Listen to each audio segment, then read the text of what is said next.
پیغام دیا ہے. یہ یہود و نصارہ کی سازش ہے کہ مسلمانوں کو بدنام کیا جائے اور ہم اس کی پرزور مذمت کرتے ہیں اور عالمی برادری سے اقوام متحدہ سے بھی اس کی پرزور اپیل کرتے ہیں کہ وہ برما میں جو کچھ ہو رہا ہے اس کے خلاف آواز اٹھائیں اور وہاں پر ان کو جو کرنے والے ہیں ان کو بھی اس چیز کی روکا جائے.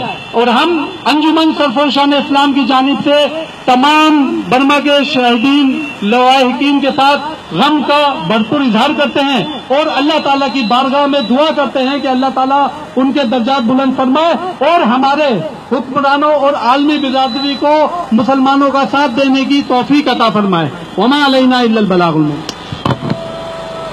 سامعین کرام، اب ہم دعا کے لیے ملتمس سے حافظ جناب رفیق الرحمان صاحب سے، اور اس سے قبل نعرے لگیں گے.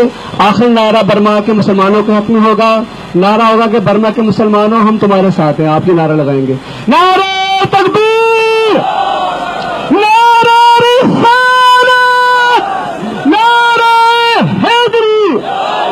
برما کے مسلمانوں، برما کے مسلمانوں، برما کے مسلمانوں.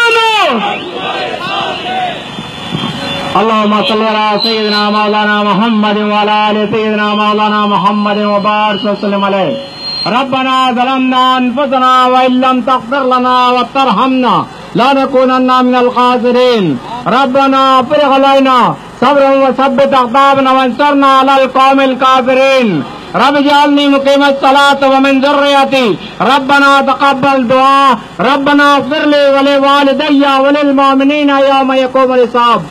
بار الہ ہماری آج کی حاضری کو برما کے شہداء اور ان کی مصیبتوں کے اندر حق میں قبول فرما. بار الہ ہم سب کو ان کے ساتھ دینے کی توفیق عطا فرما. بار الہ حضور پاک صلی اللہ علیہ وسلم کے تحت بار الہ ان کے صدقے میں تمام امت مسلمہ کو ایک اور نیک ہونے کی توفیق عطا فرما تاکہ